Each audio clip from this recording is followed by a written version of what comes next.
Hello friends, मैं हूं अजीज। आप देख रहे हैं मूवी स्टॉक चैनल, जिस पर आज मैं रिव्यू करने वाला हूं मेरी personal favourite film Beetlejuice को, जिसकी वो कहते हैं ना कि मेरी काफी पुरानी यादें हैं, जो और भी काफी ज्यादा फ्रेश थिएटर में जाकर के हुई है। जी हाँ, इस फिल्म को थिएटर में री रिलीज किया गया है सिर्फ और सिर्फ इसके सीक्वल को प्रमोट करने के लिए, जिसे देखने के लिए मैं उतना ही एक्साइटेड हूँ जितना पहले पार्ट को देख करके मैं पहले था, जो की बाय द वे फिलहाल तो हिंदी में ना डब करते हुए ऑफिशियल इंग्लिश लैंग्वेज के साथ ही रिलीज की गई है। और मैं चाहूंगा कि आप इस फिल्म को इसकी ऑफिशियल लैंग्वेज के साथ ही देखें, जिसकी बाकी डिटेल पर थोड़ी देर में बात की जाएगी। लेकिन उससे पहले बात की जाए कहानी की, तो कहानी अमेंडा और बाबरा के कैरेक्टर पर है, जो कि अपने सपनों का घर कुछ इस तरीके से बनाते हैं कि आगे जाकर के उनकी लाइफ में ट्रेजेडी उनकी डेथ से होती है, जिसके बाद ना चाहते हुए उनके घर में जो नए लोग आए हैं, जिनके मरने की बाद की जिंदगी उसी घर में बीत रही है, लेकिन कुछ नए लोगों के आने की वजह से वो कहते हैं ना कि उनकी वो खुशी छीन सी गई है। और फिर क्या ऐसे में उन्हें दूसरा रास्ता इस फिल्म के टाइटल की तरह बीटल जूस का नजर आता है, जिस कैरेक्टर को आइकॉनिक माइकल कीटन ने सिर्फ और सिर्फ अपनी परफॉर्मेंस से बनाया था, जो अगर उनका ये काम करने आएगा तो फिर वो कहते हैं ना कि केओस भी मचाएगा। जिन सब में लाइडिया का कैरेक्टर, जो कि अपनी पर्सनल लाइफ में थोड़ी डिप्रेस भी है और हाँ वो भूतों को भी देख सकती है, तो उसका क्या रोल है, और इसके अलावा उसकी फैमिली, खास करके उसकी स्टेप मॉम कैसे इन सबसे प्रॉफिट बनाना चाहती है, उन सभी का जवाब आपको ये 1.5 घंटे की फिल्म थिएटर में जाकर के दे देगी, जो सिर्फ अपने सिंपल प्लॉट की वजह से नहीं बल्कि फिल्म के कुछ ऐसे कारनामों की वजह से जानी जाती है, जिस बारे में अगर आपको नहीं पता है तो अब इस वीडियो में मैं आपको वही सारी की सारी डिटेल दूंगा। लेकिन इस बात की कंफर्मेशन के साथ भी कि आप इस फिल्म को फैमिली के साथ देख सकते हो अगर आपको इस टाइप की फिल्में पसंद आती है, तो जो कि definitely dark, fantasy, horror, supernatural और यहाँ तक की कॉमेडी की कैटेगरी में भी आएगी। जिस टोन से अगर आप सिमिलर नहीं हो तो मुझे लगता है कि आप टिम ब्रूटन के उतने बड़े फैन हो, क्योंकि as a fan Tim Burton के डायरेक्शन को लेकर के अगर मैं ये कहूँ कि मैं उनका बहुत बड़ा फैन हूँ तो आपको ये बात माननी होगी, क्योंकि ट्रू फैन के चलते मैं उनके इसी विजन को देखना चाहता था, जो कि अब फाइनली आई थिंक 35 से 36 साल बाद निकल करके सीक्वल में आने वाला है। और जिस तरीके से मेकर्स की तरफ से इस फिल्म के सीक्वल को बीटल जूस वाला नाम दिया गया है, तो आई एम डैम श्योर कि उसमें तीसरा पार्ट भी कहीं ना कहीं अपनी जगह तो होल्ड करेगा ही। लेकिन वो चीजें अब इस फिल्म के सीक्वल को देखने के बाद पता चलेगी। लेकिन अभी के लिए तो फिल्म के पहले ही पार्ट की बात की जाए, लेकिन एक छोटी मोटी सी डिमांड के साथ, जो कि है चैनल को सब्सक्राइब, वीडियो को लाइक और शेयर करने की तो कर लो। तो फ्रेंड्स, अगर आपने इस फिल्म को देखा है तो आपके दिमाग में एक क्वेश्चन जो काफी ज्यादा घूम रहा होगा, वो यही है कि इस फिल्म के आइडिया को स्टूडियो ने किस तरीके से पास कर ऐसी ग्रीन लाइट दे दी, जो अगर आइडिया फिल्म के बनने से पहले किसी को भी सुनाया जाए तो कोई भी प्रोड्यूसर्स इस पे पैसे नहीं लगाएंगे। लेकिन ऑब्वियसली ऐसा हुआ और ये फिल्म बनकर हमारे सामने थी, जिसका मेरा कनेक्शन इस फिल्म के साथ वो कहते हैं ना कि VCD के माध्यम से ही बना था, जहाँ मुझे ये लग रहा था कि इस फिल्म में माइकल कीटन नहीं बल्कि जॉनी डेप होंगे, क्योंकि टिम ब्रूटन की फिल्मों को देखने की शुरुआत मैंने बैटमैन फिल्म से की थी, जिसके बाद फिर क्या फिल्मों को लेकर के टिम ब्रूटन ने मुझे हर बार सरप्राइज ही किया है, खास करके एडवर्ड सीजर और the nightmare before the Christmas जैसी फिल्म से, क्योंकि वो कहते हैं ना कि उनके डायरेक्शन का अंदाज ही इतना ज्यादा अलग है, जो डायरेक्टर्स के मामले में काफी ज्यादा रेयर होता है। यानी हर एक डायरेक्टर अपनी यूनिकनेस के साथ अगर वो कहते हैं ना कि अपनी टारगेटेड ऑडियंस तक पहुंच जाए तो फिर उनकी एक कल्ट क्लासिक फॉलोइंग बन जाती है, और टिम ब्रूटन की भी कुछ उसी तरीके की फॉलोइंग आज भी मैं कहूंगा कि उनके लॉयल फैंस के साथ बरकरार है। बट डिज्नी वालों की तरफ से उनका जो टोन डाउन डम्बो जैसी फिल्म बना करके किया गया था, वो एक बहुत ही बड़ी डिसअपॉइंटमेंट थी, जो ये बात बताती है कि उनके टेक को डिज्नी वालों ने किस तरीके से कुचला था। क्योंकि देखा जाए तो दूसरी तरफ वेडनेसडे जैसी बेकार सीरीज, हाँ एज अ ट्रू फैन कह रहा हूँ, जो मेरे लिए उस लेवल का काम नहीं कर पाई थी जैसा मैं एडम्स फैमिली के यूनिवर्स में देखना चाहता था, लेकिन फिर भी उस सीरीज की बहुत ही अच्छी खासी फैन फॉलोइंग है, जो कहीं ना कहीं ये बात बता रही थी कि टिम ब्रूटन अपने पुराने फॉर्म में फिर से रिटर्न आ रहे हैं। और अब फिर क्या बीटल जूस 2 फिल्म से वो चीज किस तरीके से वर्क करेगी, वो तो आने वाला वक्त ही बताएगा। क्योंकि पुरानी दिनों की बातों में इस फिल्म की प्रोडक्शन की क्वालिटी पर डेफिनेटली एकेडमी अवार्ड की जूरी तक की नजर गई थी, जिन्होंने बाद में इस फिल्म को प्रोडक्शन और मेकअप की कैटेगरी में एकेडमी अवार्ड दिया था, जिससे कि आपको अंदाजा लग जाना चाहिए कि ये फिल्म प्रोडक्शन के मामले में तो आपको वो कहते हैं ना कि इत्तू सा या फिर कहूँ जरा सा भी डिसअपॉइंट नहीं करेगी। लेकिन अगर आप आज की तारीख के हिसाब से इस फिल्म के स्टॉप मोशन और प्रोडक्शन डिजाइन को जज करोगे तो फिर आपका कुछ हो नहीं सकता, क्योंकि उसी टेक्निक पर इस फिल्म के सीक्वल पर भी बिल्कुल उसी तरीके का काम किया गया है। जो फिल्म अगर आप देखोगे तो यही कहोगे कि भाई फिल्म कार्टूनिस्ट तो है लेकिन बड़ों के लिए, क्योंकि उस टाइम पर इस फिल्म में गाली इतनी अच्छी तरीके से ऐड की गई थी कि इस फिल्म ने PG-13 की रेटिंग ली थी, यानी कि US सर्टिफिकेट की। और जैसे कि मैंने कहा, उसका पूरा का पूरा क्रेडिट सिर्फ और सिर्फ माइकल कीटन को ही जाता है, जिन्होंने इस कैरेक्टर के रोल को बहुत ज्यादा स्टडी कर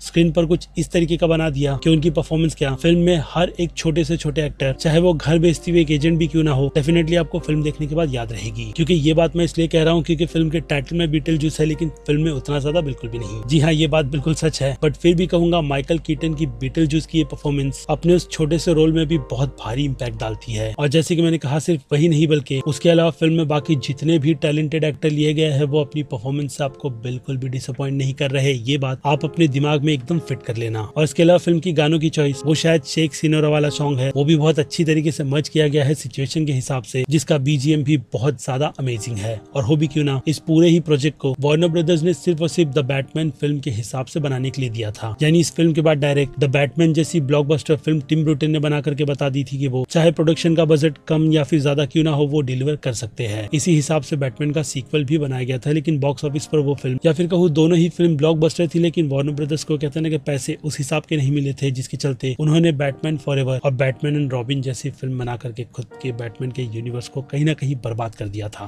बट कुछ लोग अब भी कहते हैं कि बैटमैन फॉरएवर जैसी फिल्म के डायरेक्टर कट डेफिनेटली एग्जिस्ट करता है, जिस बारे में फिर कभी बात की जाएगी, क्योंकि यहाँ पर बात बीटलजूस फिल्म की हो रही है, जिसका थिएटर का एक्सपीरियंस तो मेरे लिए नेक्स्ट लेवल था, जो कि इस फिल्म को मेरी तरफ से आपको हाईली रिकमेंड बनाती है, खास करके तब जब आप इस फिल्म के सीक्वल को देखने की प्लानिंग कर रहे हो। बाकी देखा जाए तो इस फिल्म ने अपना एक ऐसा मुकाम हासिल कर लिया था कि उसके बाद हर एक स्टूडियो ये ट्राई कर रहा था कि वो भी खुद की एक बीटलजूस जैसी फिल्म बना ले, लेकिन हर कोई वो कहते हैं ना कि टिम बर्टन की इस मेहनत को जरा सा भी टच नहीं कर पाया था, क्योंकि ये आइडिया भी घोस्टबस्टर फिल्म को देख करके निकल कर आया था, जहाँ पर स्टूडियो चाहता था कि वो हॉरर के जॉनर में उन्हें कॉमेडी प्रोवाइड कर एक ऐसा प्रोजेक्ट बना कर दे जिसे लोग याद रखे, और हुआ बिल्कुल वैसा ही। लेकिन इस फिल्म के सीक्वल को बनाने में इतने ज्यादा साल क्यों लग गए वो तो मुझे नहीं पता, बट जो भी हो, फाइनली इस फिल्म के यूनिवर्स पर भी ध्यान दिया जा रहा है। जिस फिल्म की बाकी और डिटेलिंग की बात की जाए तो फिल्म की प्रोडक्शन क्वालिटी भाई टॉप लेवल की है। अगेन कहूंगा उस टाइम पीरियड के हिसाब से, जिनमें सेट्स तो काफी ज्यादा वियर्ड बनाए ही गए थे, इसी के साथ साथ कॉस्ट्यूम, मेकअप और पपेट्स आपको देख करके इस बात का एहसास दिलाते हैं कि सारी चीजें असली तो नहीं, लेकिन फिर भी अपना काम बखूबी कर इस फिल्म को एक स्पेशल जगह तो आपके दिल में दिलाती ही है। और अब आज की तारीख में जहाँ सीजीआई वर्क बहुत ही ज्यादा यूज होता है, उस पर डायरेक्टर अपना किस तरीके का टेक लेके वो भी बहुत इंपॉर्टेंट बन जाता है। क्योंकि अब जबकि मैं इस फिल्म को थिएटर में देख करके आ चुका हूँ, तो डेफिनेटली यही बात कहूंगा कि उस टाइम पर इंसानों की हाथों की गई स्टॉप मोशन की मेहनत डेफिनेटली इस बात का एहसास दिलाती है कि पहले फिल्में कितनी ज्यादा दिल से बनाई जाती थी, जो कि आज भी बनती है, लेकिन वो कहते हैं ना कि अब ज्यादा मेहनत ग्रीन स्क्रीन पर ही होती है। जिस फिल्म की उस टाइम की स्टॉप मोशन की मेहनत इस बात का तो एहसास दिलाती है कि मेकर्स अपने इस प्रोजेक्ट को लेकर के कितने ज्यादा पैशनेट थे। क्योंकि जैसे कि मैंने कहा, इस तरीके के प्रोजेक्ट को अगर कोई किसी प्रोड्यूसर्स को भी बैठ करके सुनाएगा तो वो लोग ग्रीन लाइट नहीं देंगे, बट टिम बर्टन ने ऐसा कर अपनी एक अलग लेगेसी तो बनाई ही है। जिनसे हटकर अब इस फिल्म को रेटिंग वाइज बांटा जाए तो सबसे पहले आ जाए एक्शन पर, तो एक्शन की कैटेगरी में ये फिल्म 5 में से आधे स्टार से ज्यादा डिजर्व नहीं करेगी, क्योंकि जो भी है वो चाइल्डिश और फनी ही है। और हाँ, ये पूरी फिल्म उन चीजों को ही बहुत ही ज्यादा हाईलाइट कर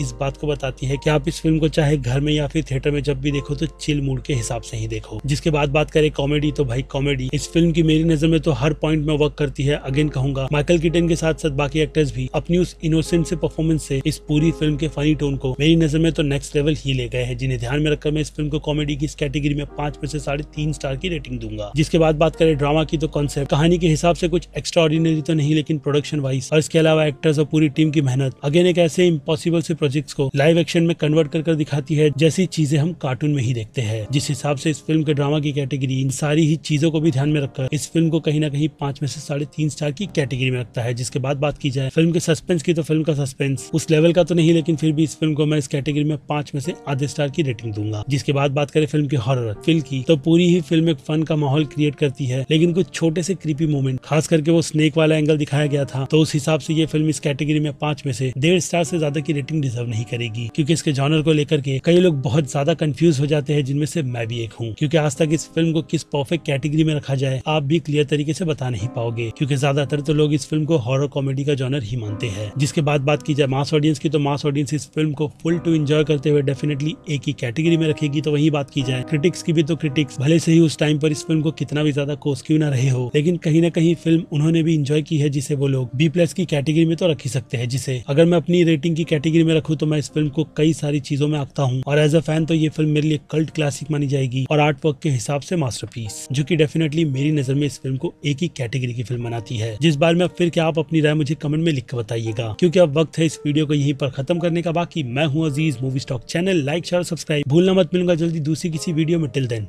bye.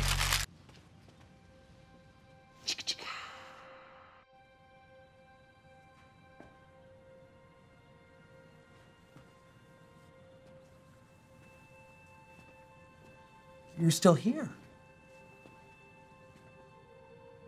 It's over. Go home.